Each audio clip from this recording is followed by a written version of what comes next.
Mahkamah Konstitusi kembali menggelar sidang lanjutan perselisihan hasil pemilihan umum (PHPU) atau sengketa Pilpres 2024. Agenda hari ini adalah mendengarkan keterangan saksi ahli dan saksi pemohon, serta pengesahan alat bukti tambahan pemohon. Nah, sidang yang dipimpin oleh Suhartoyo ini mengagendakan pemeriksaan saksi dan ahli dari pihak pemohon, yakni paslon nomor urut 01, Anies Baswedan Muhaimin Iskandar. Timnas Amin membawa total 18 orang yang terdiri dari 11 saksi dan 7 ahli. Ahli yang dihadirkan Timnas Amin diantaranya adalah ahli pemilu yang juga Ketua Bawaslu periode 2008-2012, Bambang Eka Cahyawidodo, dan ahli hukum administrasi dari UII Yogyakarta, Ridwan. Sidang juga dihadiri oleh Ketua KPU Hashim Asyari, selaku pihak termohon dan pihak terkait, yakni kuasa hukum paslon nomor urut 02 Prabowo Subianto Gibran Raka Buming Raka. Tiap saksi diberi waktu 15 menit untuk menyampaikan keterangannya, sementara saksi ahli diberi waktu 20 menit per orang. Sebelumnya para saksi disumpah sebelum sidang. 2 dari 11 saksi ada yang berhalangan hadir dan mengikuti sidang secara daring.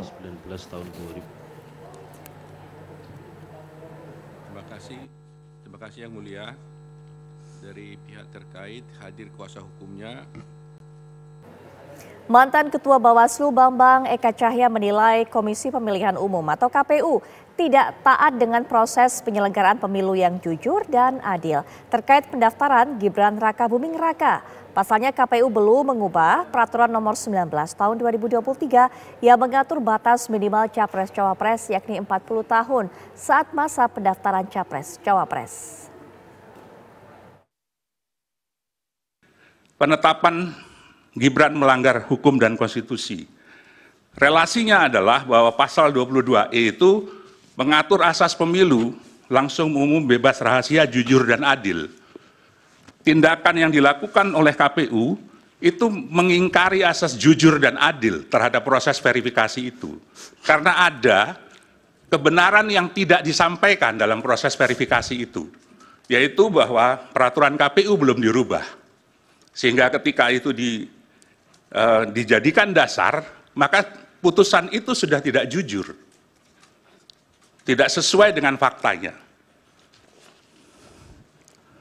Nah, berkaitan dengan pertanyaan syarat calon wakil presiden untuk menentukan usia 40 tahun atau belum, tadi saya sudah menyebut bahwa di peraturan KPU ada dokumen yang harus diserahkan, yaitu KTP elektronik bakal pasangan calon atau suami istrinya, dan akta kelahiran WNI bakal pasangan calon atau suami istri bakal pasangan calon.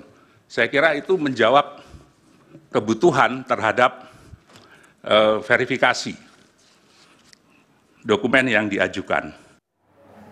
Faisal Basri, ahli yang dihadirkan dalam sidang sengketa Pilpres 2024 oleh tim hukum Anies Muhaimin, mengangkat teori celengan babi yang dikaitkan dengan pembagian bansos yang dilakukan oleh pemerintah.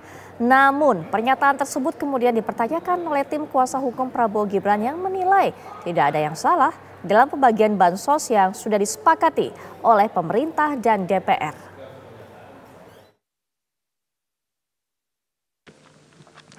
Nah, jadi secara umum bisa dikatakan bahwa pork barrel ini di negara-negara berkembang wujudnya berbeda karena pendapatannya masih rendah, angka kemiskinannya tinggi. Di Indonesia penduduk miskin ekstrim, miskin, nyaris miskin, rentan miskin, itu kira-kira hampir separuh dari penduduk.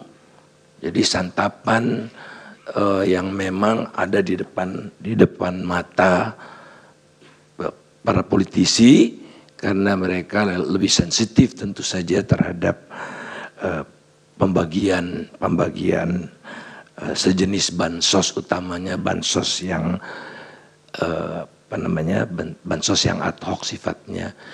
Bansos ini tadi saudara pakai teori tentang teori pork barrel.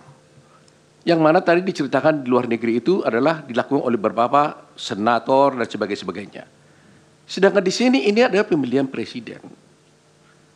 Penggelontoran bansos itu bukan dilakukan oleh salah satu segmen tertentu, tapi oleh pemerintah yang di-backup dan didasarkan pada undang-undang. Dan dibicarakan oleh semua partai yang ada di sana. Sehingga tidak ada nuansa untuk menguntungkan satu orang saja, tapi berlaku bagi semua pihak yang ikut dalam Pilpres tersebut. Lantas pertanyaan saya, apa yang salah? Kenapa apa dasar saudara menyalahkan pemerintah ketika dia melaksanakan undang-undang dan menyalurkan bansos sesuai perintah undang-undang kepada masyarakat? Bansos sebetulnya gelondongannya kan perlindungan sosial. Jadi ini adalah program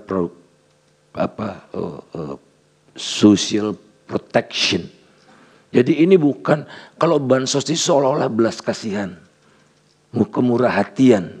Enggak, ini adalah kewajiban negara untuk mengentaskan orang miskin untuk tidak jadi miskin, dan orang yang belum miskin tidak masuk ke jurang kemiskinan. Pada bagian mana yang dijawab? Apakah memang pemerintah yang melaksanakan ketentuan undang-undang tentang bansos itu, apakah bisa dipersalahkan pemerintahnya kalau dia melaksanakan ketentuan undang-undang? Saya rasa jelas tidak perlu dipermasalahkan. Ya, pemerintah wajib untuk melindungi rakyatnya, membantu bantuan sosial kalau ada bencana alam, kalau ada gempa bumi, ada tanah longsor, ada El Nino, dan semuanya ada indikatornya. Oke.